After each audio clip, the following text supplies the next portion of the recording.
Nous verrons que c'est une origine qui a aussi d'autres racines. Les choses viennent toujours de quelque part. Et avant tout, je vais rendre hommage à une de nos camarades, si je peux dire, de l'acropole de notre école d'Espagne, qui s'appelle María Dolores Fernández Figueres, qui a écrit 3 ouvrages formidables, dont le premier, que nous avons traduit en français, s'appelle « Les premiers philosophes », et sera le manuel à travers lequel on va travailler tout notre cycle des ateliers, disons, sur les origines de la philosophie, les premiers philosophes, qu'on ouvre aujourd'hui par une conférence, et ensuite ça sera le jeudi matin. Je regrette pour ceux qui sont très laborieux, et j'espère que quelques-uns passeront à travers les mailles du filet pour me tenir compagnie pendant ce séminaire, qui sera une fois par mois, dans la matinée. Et pour ceux qui veulent s'inscrire et qui ne peuvent pas venir, il y a la possibilité de recevoir les enregistrements, ce que je fais avec des gens qui s'inscrivent des provinces aussi. Alors, je vous propose d'aborder les sujets sous trois rubriques, en fait 3 thèmes. On va commencer par parler aux origines de la sagesse. Ensuite, des héros aux sophoi. Donc, on va faire un petit périple historique, d'où la carte qui est dans vos sièges, parce qu'on va quand même découvrir ce vaste univers. Et finir par les mythes des 7 sages, qui de toute manière sera développé plus en détail lors du premier exposé. Je vais commencer par une petite phrase qui dit « Nous devons recommencer à penser et réapprendre à penser depuis le début ». Donc la raison pour laquelle nous vous invitons à redécouvrir cette part de la philosophie qui est beaucoup moins connue, qui concerne ce qu'habituellement on appelle dans les cours de philosophie ou dans les manuels les présocratiques, tout simplement parce que c'est des philosophes qui sont avant Socrate, dont nous avons très peu de connaissances, un petit manuscrit par là, 3 phrases par ici, enfin bref, il y a beaucoup de broderies qui étaient faites au temps d'Aristote, mais qui en effet étaient porteurs d'une sagesse exceptionnelle que nous allons vous inviter un petit peu à découvrir et à partager, puisqu'effectivement, dans notre école de philosophie, nous sommes amoureux de la sagesse. Et cette sagesse et cette philosophie étaient toujours très pratiques, comme on l'a dit tout à l'heure, et on reviendra là-dessus. Alors je vais penser 2 petites idées pour introduire les thèmes. Je ne sais pas si vous avez vu les films sur les 7 samouraïs de Kurosawa, dans lesquels il est question de bandits qui arrivent dans un village et tout le monde tremble, a peur, que va-t-on faire? Et la première chose qu'ils font, c'est courir dans un coin un peu éloigné du village où habite le vieillard du village. Un personnage très très très vieux qu'on va consulter pour voir, on a ce grave problème, qu'est-ce qu'on fait? Et le vieillard dit, fait appel à sa mémoire, il dit, je me rappelle que quand une autre occasion, le village était attaqué, on avait fait appel à un samouraï et il nous a aidés. Et comme ça commence l'histoire. Ce que je voulais dire par là, c'est que quelque part, nous sommes aujourd'hui dans un moment de grande confusion dans le monde. Nous possédons une immense connaissance qui nous sert globalement à peu. Et peut-être, comme disait aussi Jung, il faut aller consulter. Lui, il disait quelque chose de très beau. Il fallait consulter ce vieillard de plus de 2 millions d'années qui est au fond de nous-mêmes, puisqu'il parlait de l'inconscient collectif, et qui a peut-être quelque chose à nous apprendre de tout ce que nous avons oublié. Donc, un petit peu les défis de notre réflexion commune. Et autour de cette idée, il est important aujourd'hui de revenir à des racines simples. Nous vivons dans un univers qui devient de plus en plus vaste. On est parti d'une terre toute tranquille, le soleil tournait autour, dans l'Antiquité. Ça s'appelait le géocentrisme. Cool, tranquille. La terre, le soleil, tout allait bien. Après, Copernic, grande révolution, c'est le soleil qui est au centre, la terre qui tourne autour. Bon, déjà, ça nous remet un peu en cause. Et depuis peu, ce soleil est une toute petite étoile dans une galaxie de 2e catégorie, au milieu de multiples galaxies, au milieu de multitudes de galaxies. Waouh! Tout d'un coup, nous sommes perdus. Et l'exemple que je donne toujours, c'est, vous ouvrez Internet, vous cherchez un petit mot, par Wiki et ses amis, et, comme on est dans l'ère du verso, il se déverse sur nous des tonnes de connaissances dont on ne sait pas quoi faire. Disons la vérité. En plus, on est un peu analphabète, on a un peu de mal à lire et tout ça, donc on est submergé, inondé. Nous ne sommes plus dans un déluge d'eau, on est dans un déluge de mots, des images, des paroles dont on ne comprend plus de tous les sens. Alors je propose de faire comme dans le vieux village, quand la panique arrive à bord, on va aller dans les coins perdus où se trouve le vieillard qui a quelques mémoires plus intéressantes que la nôtre pour qu'il nous raconte s'il y a peut-être une réponse à ces questions multiples que nous nous posons. Donc avec beaucoup d'humilité, on va partir à la découverte de cet univers-là et on va resituer une période peu connue du monde grec qui fait la transition entre des civilisations très riches qui a connu la Grèce entre, disons, à peu près 3000, 2000 et 1500, 1200, qui étaient des civilisations comme les Cyclades. Si vous n'avez pas le temps d'aller en Grèce, allez au Louvre. Et vous allez visiter les sections grecques. Et vous allez trouver des échantillons de tous ces passages de civilisation. Des Cyclades, vous vous rappelez, c'est les belles statues très stylisées, des personnages nus qui ont les mains comme ça devant le corps, assez extraordinaires, en marbre, bon, bref, très belles images.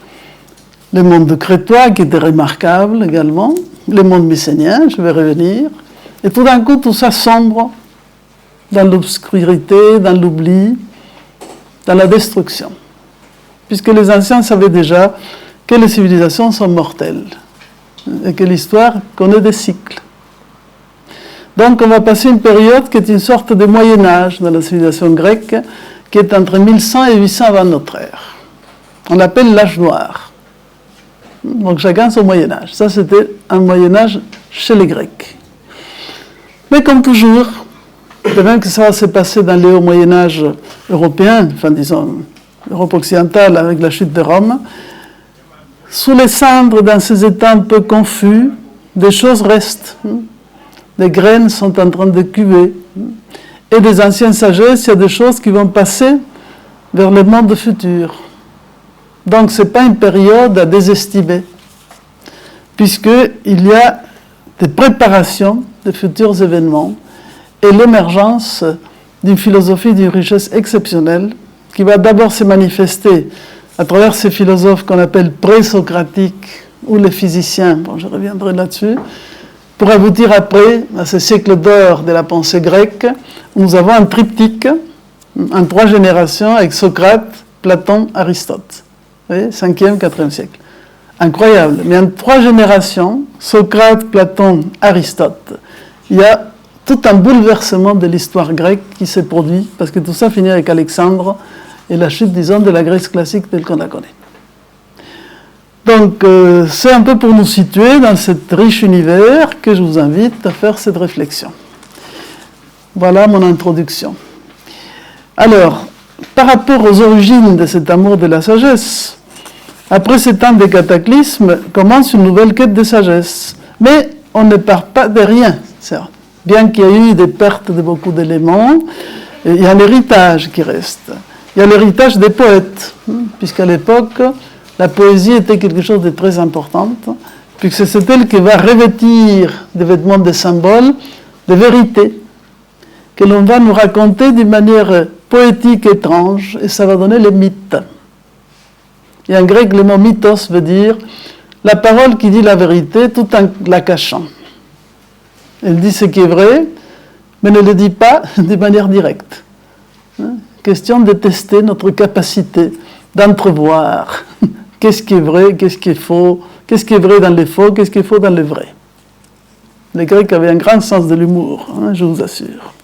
Mais ils vont aussi prendre des enseignements de ce qu'on va appeler des mages, qui avaient des connaissances des mondes invisibles. Les mages vont être plutôt en rapport avec les mondes de la Perse, avec lesquels les Grecs vont entretenir un rapport d'amour et haine à la fois, attraction, répulsion, puisqu'il y avait une énorme sagesse qui venait du Zen d'Avesta, des religions zoroastriennes, les cultes du feu, et aussi de ces mags ou mages qui avaient une grande connaissance des mystères et de la magie.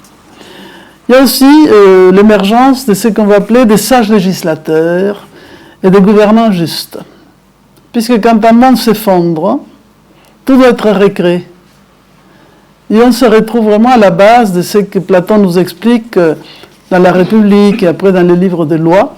Il explique, imaginons qu'un déluge est passé par là, une destruction, et qu'une nouvelle humanité ou un groupe humain doit recréer une collectivité. Donc comment on va s'y prendre pour faire ça?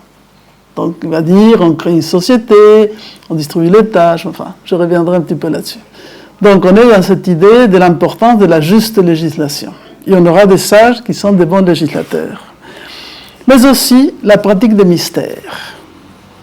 Parce qu'il y avait, à l'époque déjà, une religion très archaïque et spéciale qu'on appelle l'orphisme, la religion d'Orphée. La date exacte de cette religion est impossible à dater. Enfin, disons, très difficile à dater. On va trouver maintenant quelques documents, disons, postérieurs. Mais il est évident que cette figure d'Orphée apparaît comme les maîtres inspirés et sages. Bon, c'est un personnage que j'aime particulièrement, puisqu'il a en lui quelque chose d'apollinien et de dionysiaque à la fois. Vous connaissez un petit peu les mythes d'Orphée? Qu'est-ce qui arrive au pauvre Orphée? Gluck, etc. Ça vous rappelle quelque chose, l'opéra de Gluck. Orphée a une très belle épouse qu'il perd le jour du mariage. Et cette épouse s'appelle Eurydice. Mais où est donc passé mon Eurydice? Voilà. Offenbach aussi, je crois, faire quelque chose. Bon, enfin, en tout cas, c'est Orphée-Eurydice. Il y a là tout un récit entre les mondes des vivants, les mondes des morts. Et surtout, ce qu'on nous raconte d'Orphée, qui aurait été un extraordinaire écologiste pour la modernité, mais beaucoup plus inspiré que d'autres, c'est qu'il avait le don, avec sa lyre, de charmer tous les êtres de la nature. Les animaux sauvages, disons les plus violents et les plus doux, tout venait s'apaiser au pied d'Orphée. Il était le maître de la lyre, le maître de l'harmonie. Évidemment, il était le fils d'Apollon. Parfois, on a quelques privilèges. Mais les a bien utilisés. Simplement, bon, sa vie est un petit peu dramatique, mais fondamentalement, à travers ce récit, il y a beaucoup de choses à en tirer, mais je ne vais pas le développer maintenant. Ce que je veux dire, c'est que cette figure d'Orphée, qui va transmettre un certain nombre de mystères au niveau des mythes, au niveau des récits, au niveau des rituels, va être en rapport avec un mode d'enseignement qui se faisait à l'époque, qui était les écoles des mystères. Dans la notion de mystère, vous avez la racine mystae. Et le mot mystae vient de muo, qui veut dire le silence. Donc, les mystae sont les disciples qui gardent le silence sur ce qu'ils ont appris, puisqu'ils ont été initiés à des choses qui ne se transmettent pas par la parole, mais par le vécu. Et on a, disons, le plus bel exemple de ces initiations dans les mystères d'Éleusis. Ce n'est pas la même chose qu'Orphée. Éleusis, vous avez peut-être entendu parler, près d'Athènes, lieu dans lequel il y aura des initiations depuis presque l'époque mycénienne jusqu'à l'époque chrétienne. Jamais on n'a su ce qui s'est passé dans ces mystères. Ça c'est bien, ça veut dire que les disciples avaient gardé le silence. On connaît l'entourage, on connaît tous les mythes de Perséphone, n'est-ce pas, enlevé par Hadès, enfin, tous les cycles symboliques de tout ça. Mais je reviendrai dans mes cours sur ces sujets. Mais en tout cas, fondamentalement, à travers ces mystères, on essayait de faire que chaque individu, à travers ces figures archétypales et inspiratrices, prenne conscience de sa propre vie intérieure, se transmute intérieurement et vive des choses. La philosophie, pour qu'elle provoque des transformations, devait être vécue. C'est pour ça qu'il vivait des expériences, parfois terrifiantes, exaltantes, et à un moment donné, pouf, il y avait des sortes d'eureka, des visions, des clarifications, mais qui venaient de l'obscurité. Quand je ferai les cours sur Héraclite, qu'on appelait l'obscur, on parlera un peu de ce maître de la dualité, qui aimait un petit peu effrayer dans les bons sens du terme. En tout cas, nous sommes déjà dans des temps où Delphes commence à exister, c'est le temple de Delphes, Athènes, Grèce, tout le monde connaît, un petit peu, physiquement ou pas. Et qu'est-ce qui se passe à Delphes? Selon les mythes, c'est le lieu dans lequel,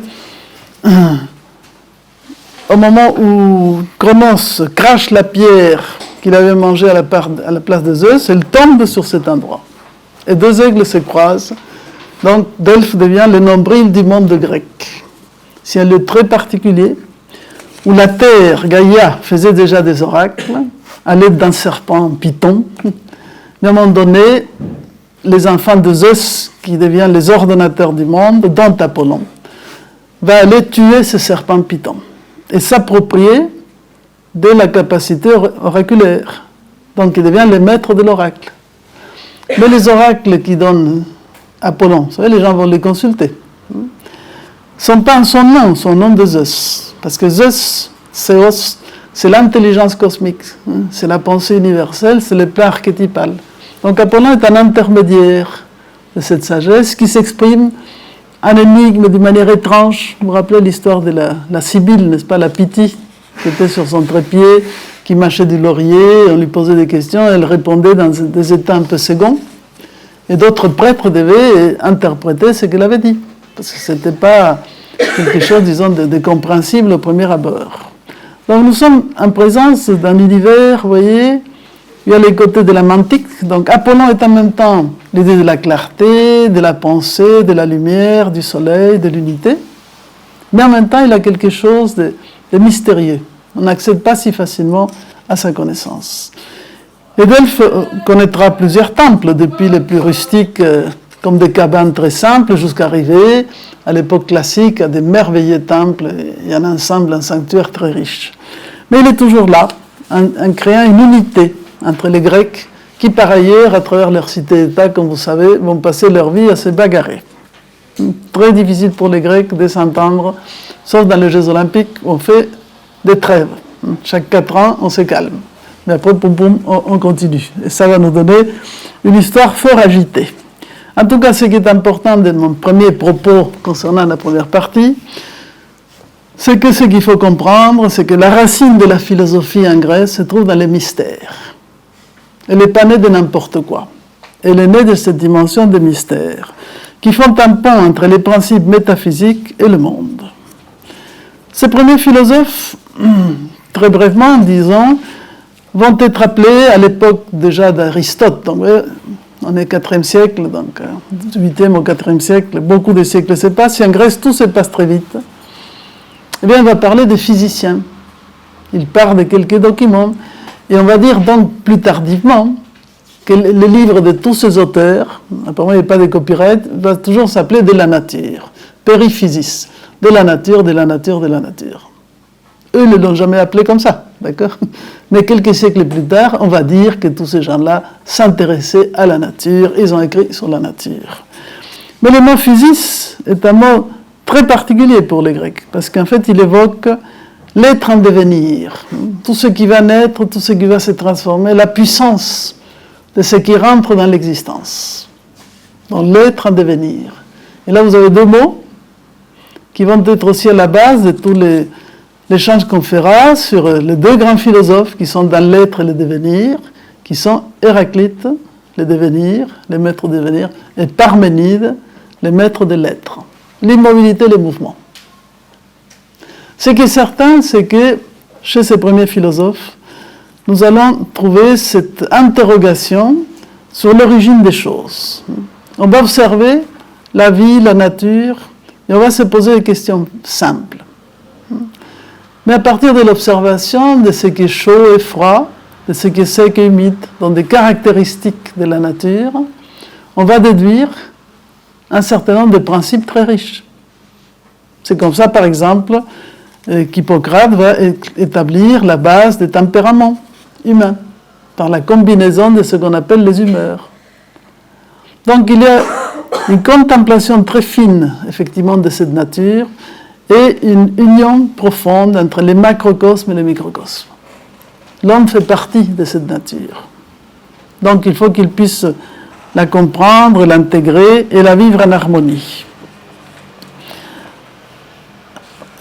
C'est pour ça que, si nous voulons un tout petit peu nous approcher du sens de la philosophie grecque, nous devons revenir aussi au sens des mots. Qu'est-ce qu'il voulait dire initialement? Le mot théoria, nous on parle de théorie, la théorie et la pratique. La notion de théorie, pour nous, c'est une contemplation, une observation des principes. C'est quelque chose d'intellectuel et théorique, entre guillemets. Mais pour eux, non, c'est un mode de vie, et pas seulement une spéculation. Et il y avait un lien intime avec cette vision orphique dont je vous parle, associé à la fois la notion de l'origine et destinée de l'homme, d'où vient l'homme, vers où il va, la notion de l'un et du multiple, la conception cyclique du temps, la quête de l'immortalité, la notion de l'immortalité. Est-ce qu'il y a en nous une part d'immortel, une part mortelle, ou sommes-nous des simples mortels? L'importance de ce qu'ils vont appeler les pérégrinations de l'âme dans un processus de purification.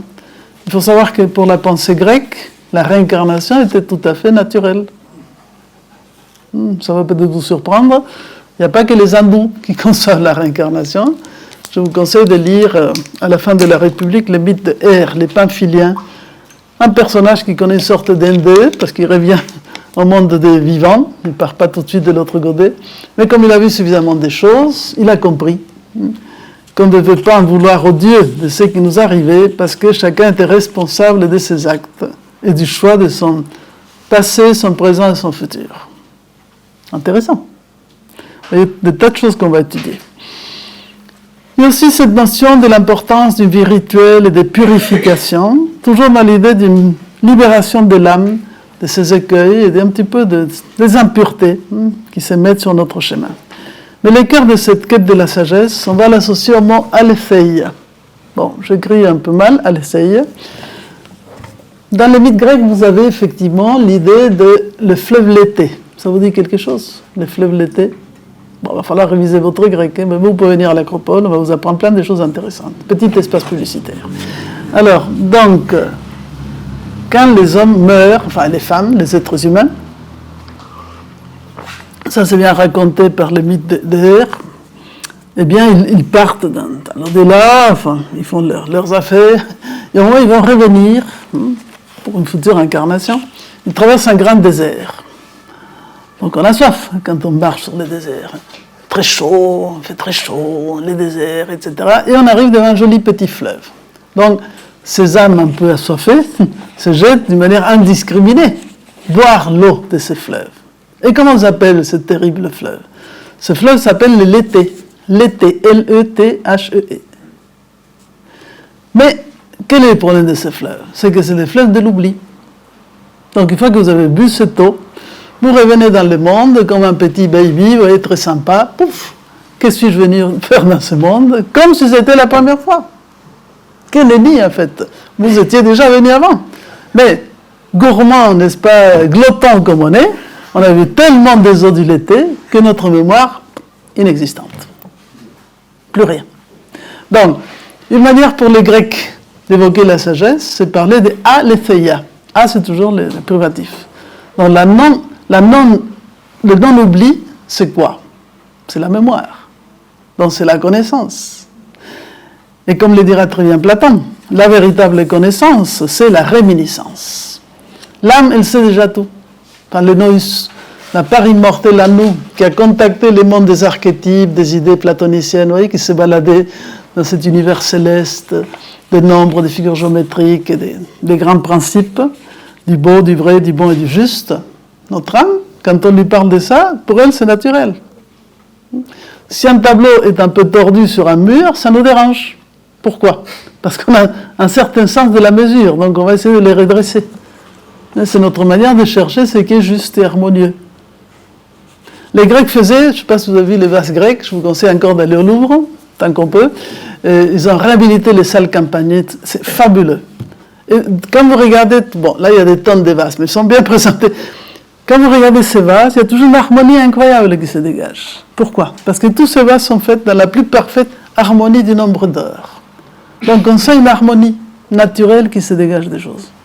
Mais n'était pas avec un compas ou une machine d'intelligence automatique, artificielle pour dire clac clac, la mesure, tac tac. Non, ils avaient les compas dans l'œil parce qu'ils portaient en eux une harmonie qui se traduisait dans l'œuvre qu'ils faisaient.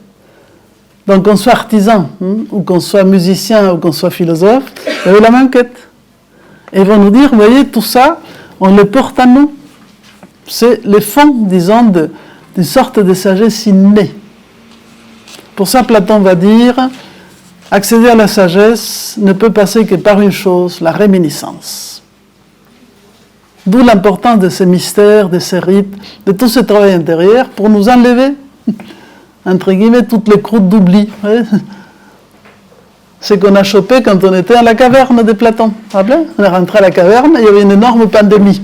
Donc on est tous devenus complètement dingues, ignorants, aveugles, obsédés par l'écran qu'on avait devant chez nous. Maintenant, on a les smartphones et à peu près pareil. Donc on a chacun sa caverne de poche. On n'a plus besoin d'être dans une caverne collective, mais l'effet est le même, encore plus délétère. D'accord? Intéressant cette histoire. Donc il faut sortir de cette maladie. Et ça, c'est très bien expliqué dans le mythe de la caverne, mais ce n'est pas mon sujet. Ça, c'est étudié dans les cours de philosophie à Nouvelle Acropole, je vous conseille, c'est une bonne école de philosophie. Bon, alors, ce que je veux dire par là, c'est que tout ça était déjà intégré dans cette idée de la quête de la sagesse.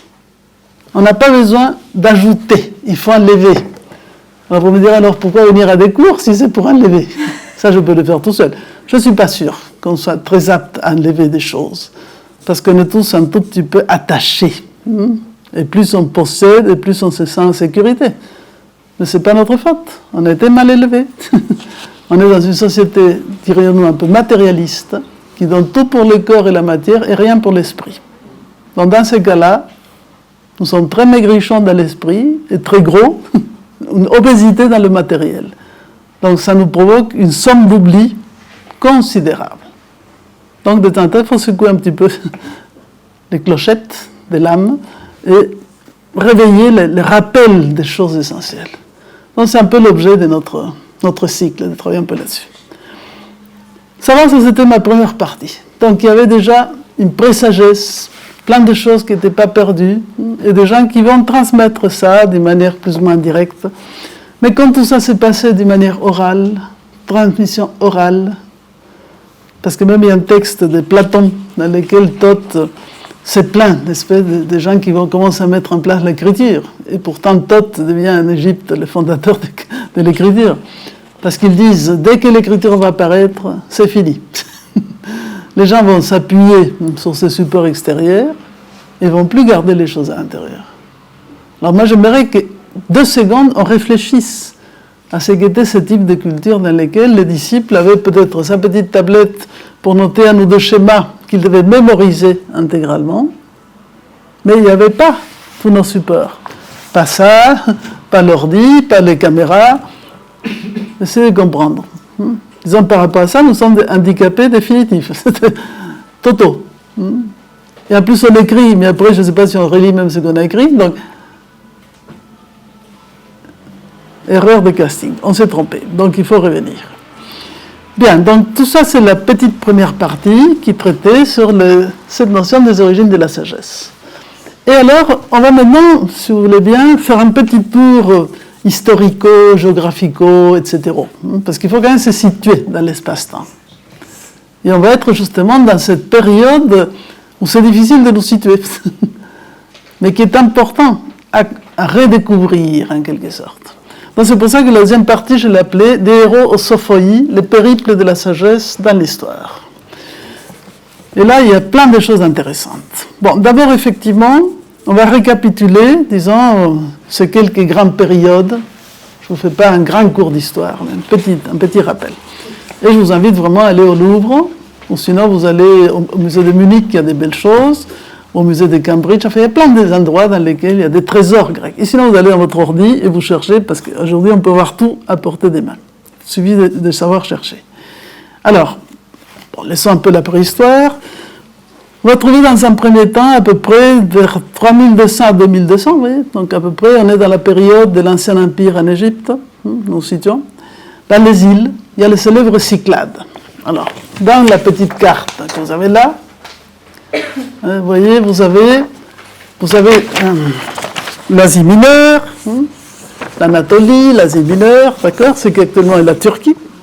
Et dans la côte, il y a plein de petites villes. On va revenir là-dessus.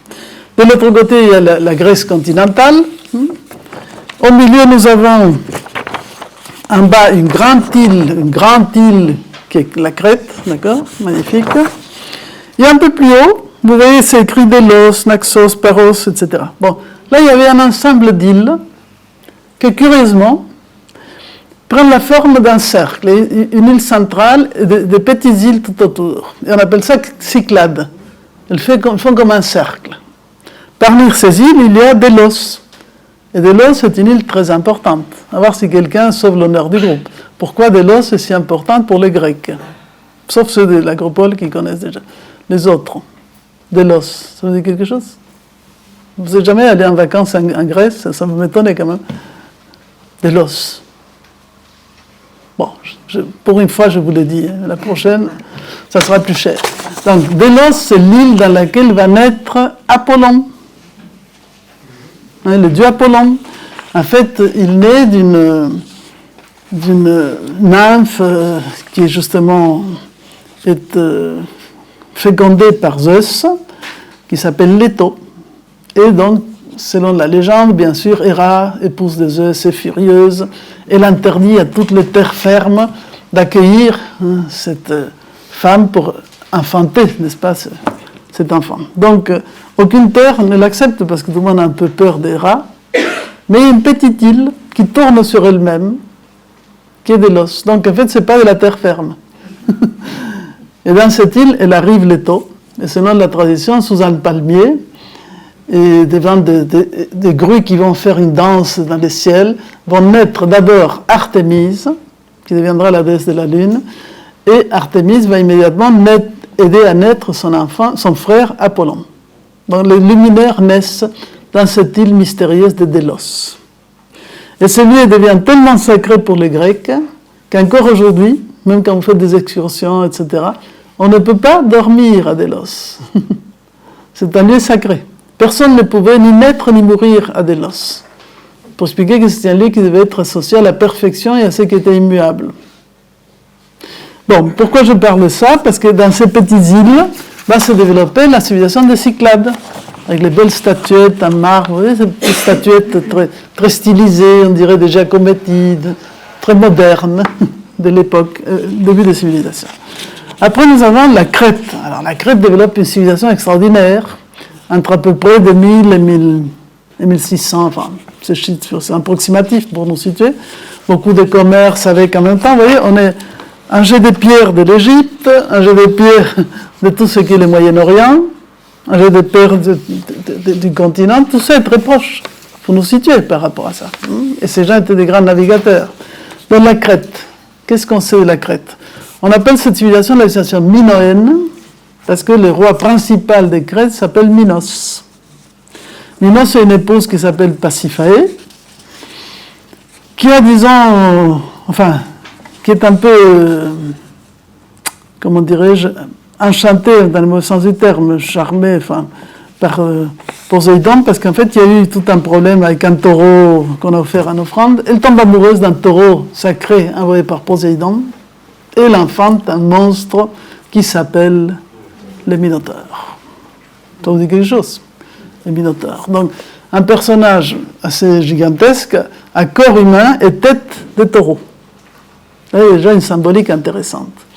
Comme il a une nature à moitié divine, on ne peut pas le tuer, donc on l'enferme dans un bâtiment difficile d'accès qui est le labyrinthe, le palais du Labère de Lâche, qui est construit par Dédale, qui est un grand architecte.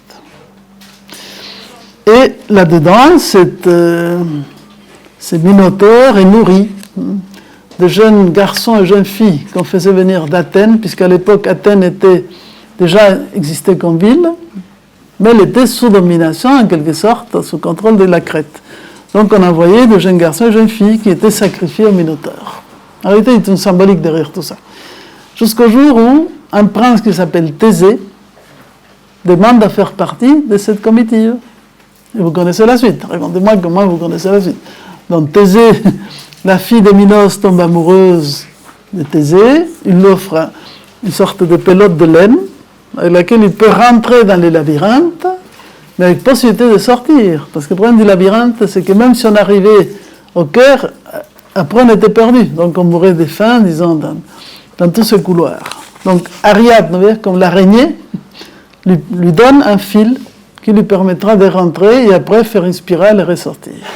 Et entre-temps, effectivement, comme il est un héros courageux, il va tuer les Minotaures. Bon, là, on a tout un mythe qui est associé à ça.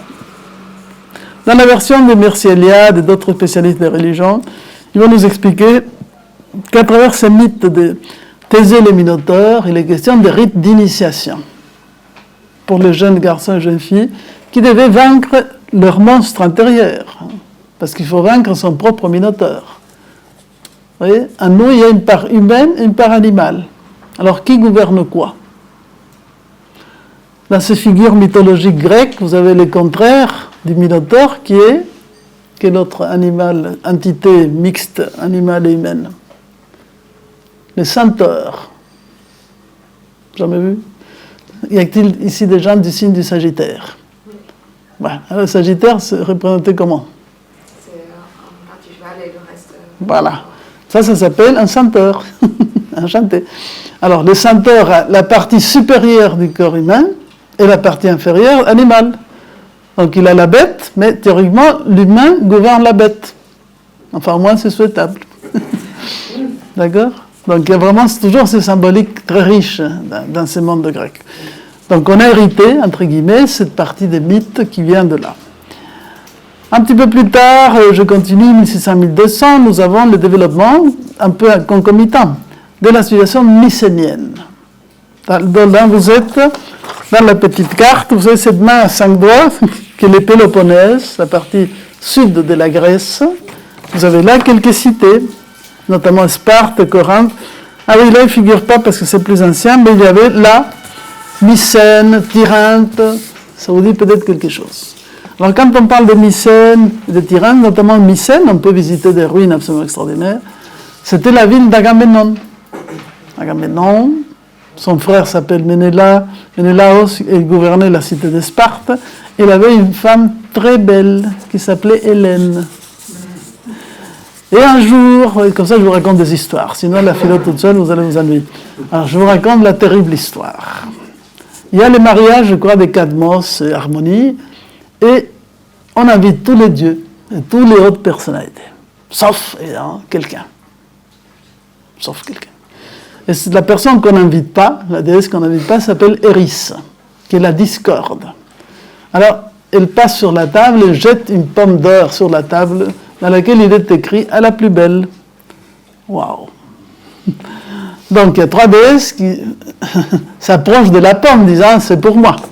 Et ces 3 déesses sont Aphrodite, Athéna et Héra. Problème pour Zeus. Il ne veut pas lui s'occuper de cette affaire, c'est trop compliqué. Donc, on appelle un prince troyen qui s'appelle Paris, un autre Paris, ce n'est pas la ville de Paris, qui doit donc décider. Alors chacune de ces charmantes déesses lui propose quelque chose. Héra, qui est la reine, n'est-ce pas, du ciel, le pouvoir sur les grandes cités, toute la zone du pouvoir. Athéna, la connaissance de toutes les techniques, tous les savoirs, etc. Et Aphrodite, l'amour de la plus belle des femmes. Et la plus belle des femmes n'est rien d'autre qu'Hélène, qui est un petit peu demi-sœur des dieux. Mais ça, c'est une autre histoire, je ne vais pas vous compliquer. Donc, effectivement, pas pour Hélène. Mais Hélène n'est pas une jeune fille libre, elle est mariée avec Ménélaos, le roi de Sparte, qui est frère ou cousin d'Agamemnon. Donc, évidemment, avec le charme d'Aphrodite, elle voit à Paris amour foudroyant, et ils partent vers Troie. Et évidemment, vous connaissez la suite, ça déclenche à peine la guerre de Troie, selon les mythes. Bien que la guerre de Troie, telle que nous la connaissons, vient d'une version plus tardive, parce qu'Homère n'écrit pas à l'époque des Mycéniens, on est plus tard, donc je vais revenir sur ça. Mais c'est pour situer des événements qu'on situe à cette époque. Donc on est l'époque des grands héros, des grands personnages, des grands voyageurs, Achille, Ulysse, n'est-ce pas, tous ces grands personnages, Héraclès, Jason, des héros voyageurs. C'est vraiment l'âge des héros, on va dire, cette période mycénienne. Tout le monde est content, enfin plus ou moins, on fait ce qu'on peut. Mais curieusement, et là les auteurs ne se mettent pas tout à fait d'accord, à partir de 1200-1100, d'une part il y a quelques invasions de Doriens qui s'installent surtout dans le sud de la Péloponnèse, notamment à Sparte, qui devient une ville très dorienne, très dure, n'est-ce pas, très stricte. Vous savez, la monnaie à Sparte était la monnaie de fer, c'était le contraire d'Athènes, qui était des Achéens, des gens civilisés, la culture, etc. Donc ils se sont bagarrés d'une manière très forte. Donc c'était un petit peu comme c'était les conflits à une époque, dans la guerre froide, entre les États-Unis et la Russie. Les uns avaient une rusticité militaire énorme, les autres c'était la belle vie, hein, les arts, n'est-ce pas bon. Donc, mais en plus de ça, il semble-t-il qu'il y avait la sécheresse, des séismes, des révoltes, des conflits, des étranges peuples de la mer qui attaquent. Enfin, tout d'un coup, il ne reste plus rien de la Crète, il ne reste plus rien de ces royaumes mycéniens. Toutes ces très belles civilisations qui avaient créé des œuvres extraordinaires, qui avaient déjà des alphabets, de l'écriture, on sombre dans une espèce d'obscurité de l'histoire. Donc c'est toujours intéressant d'étudier les civilisations, puisqu'elles vont connaître souvent des périodes d'alternance. Même pour l'Égypte, qui est une civilisation extraordinaire et qui a une capacité de continuité énorme, dont on connaît au moins, disons, l'histoire entre moins 3000 et, disons, l'époque romaine, entre guillemets. Bon, l'époque vraiment égyptienne, c'est moins 3000, à peu près moins 300, jusqu'à l'arrivée d'Alexandre, les Ptolémées. Il y a 3000 ans d'histoire, c'est déjà pas mal. Mais ce n'est pas une continuité absolue. Il y a l'Ancien Empire, première période intermédiaire, Moyen Empire, deuxième période intermédiaire, troisième période intermédiaire, l'invasion des Perses, enfin. Les histoires sont toujours complexes. Mais c'est important d'étudier l'histoire. Parce que quelqu'un disait que les peuples qui ne connaissent pas l'histoire sont obligés de la refaire. Donc la mémoire est utile. Et les Grecs aimaient beaucoup la mémoire, qui s'appelle Mnémosyne, qui était la maman des Muses. Vous voyez ? Bien cette Mnémosyne, hein ? Elle a une belle descendance. Bon, donc, obscurité, confusion, déclin, on n'a plus d'art, on n'a plus d'écriture, on a peu de civilisation. Mais, comme on dit, sous les cendres, quelque chose cure. Et à partir de 800 à peu près avant notre ère, de 800 à 480, c'est la période appelée archaïque dans le monde grec, qui évoque une sorte de renaissance. Quelque chose se met à renaître. Donc il y aura des échanges, des villes commencent un peu à se remettre en place. Les échanges avec la Phénicie. La Phénicie, c'est l'actuel Liban. Tyr, vous voyez, toutes ces cités. C'était impressionnant, la civilisation phénicienne, qui est la plus ancienne, qui échange avec les Égyptiens, qui échangeait avec les Minoens, etc., etc. Elle avait un alphabet syllabique. Et cet alphabet syllabique va inspirer l'alphabet grec. Et là commence l'alphabet grec, tel que nous connaissons. Parce qu'avant, il y avait un alphabet mycénien. Avant, il y avait une autre langue crétoise qu'on connaît plus ou moins bien. Et là, on commence sur ceci. Et puis, donc, les grandes cités commencent un petit peu à refleurir. Et se produit quelque chose de très intéressant. C'est que la population commence à augmenter. On revient à la construction des cités-États, qu'on appelle la police grecque, n'est-ce pas ? Avec des règles très précises, une organisation politique. Les arts commencent à renaître, les Jeux olympiques datent à peu près de 700 avant notre ère. En littérature, c'est le temps d'Homère. Il y a des Odyssées, les célèbres grandes épopées qui vont fleurir toute l'étude de ces mondes antiques. Hésiode, avec les grands poèmes, la théogonie, etc. Mais c'est aussi le temps des sciences, avec les premiers philosophes qui sont des scientifiques et des philosophies. Beaucoup de communications avec le Proche-Orient, des contacts avec la Grèce, qui vont aller à la fois vers les côtés asiatiques et aussi vers l'Italie. Donc, petit à petit, des choses vont se produire. Après, j'expliquerai un petit peu les cités, et ça va donner toutes ces espèces de comptoirs et de cités qui vont être créées à partir des métropoles qui sont un peu les villes-mères. Alors, je vais expliquer un petit peu cette fondation des cités, parce qu'il y a quelque chose d'extraordinaire dans ces phénomènes, comment ils les faisaient les Grecs. Après, on va les appeler colonies, mais comme aujourd'hui ce mot est interdit parce que ça provoque quelques urticaires, on ne va pas l'appeler comme ça, puis ce n'est pas comme ça que les Grecs l'appelaient, ni comme ça qu'ils les concevaient. En fait, ils disaient, quand une cité commençait à devenir trop grande, comme ils cherchaient toujours l'harmonie dans les nombres de citoyens pour que ça soit géré correctement, on va détacher un groupe de citoyens qui décident de partir pour créer une ville quelque part où il n'y a rien. Donc, vous voyez, ce n'est pas qu'ils s'attaquent à d'autres.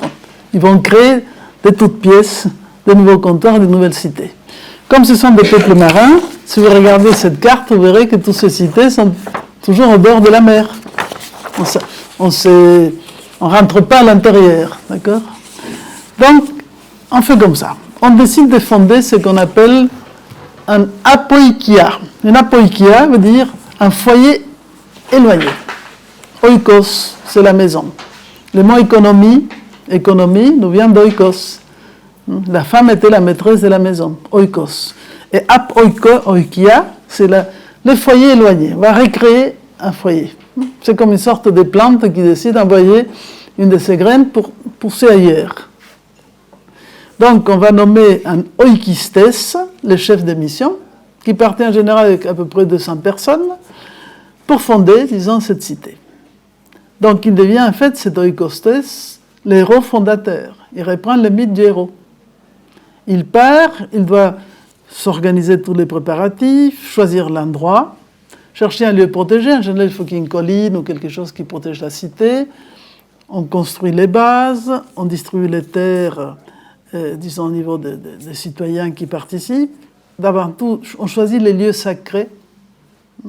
Parce que il faut bien comprendre que pour les anciens, fonder une cité, c'est créer un être vivant. Et pour eux, la cité a 3 niveaux. Le niveau du nous, la dimension spirituelle, son esprit. Le niveau de psyché, de son âme, de la coexistence entre les gens. Et le niveau du corps. Dans l'homme, ça s'appelle nous, psyché, soma. Dans la cité, ça s'appelle acropole, agora, agros. Parce que les cités-États avaient également les côtés agriculture. Vous voyez, elles avaient des terres à cultiver, etc., etc. Donc un triptyque. La tête, le cœur et le ventre.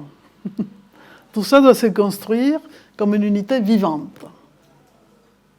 Donc on connaissait un peu la géographie sacrée, on décide. En fonction de la cité fondatrice, il y aura un retour. En fait, on va suivre les mêmes divinités, les mêmes principes. On distribue tout ça, on distribue les terres, on installe, et ça c'est très important, on amène de la cité natale un feu sacré. Et à l'époque, il n'y a pas des allumettes, ni des... Je ne sais pas, comme nous avons des tas d'artiluges actuels, n'est-ce pas, pour nous en sortir. Non, il faut mettre ce feu, je ne sais pas dans quel type de récipient, le nourrir et l'amener de la cité natale jusqu'au lieu où on va créer cette nouvelle antenne, cette espèce de ville descendante. C'est pas beau, ça?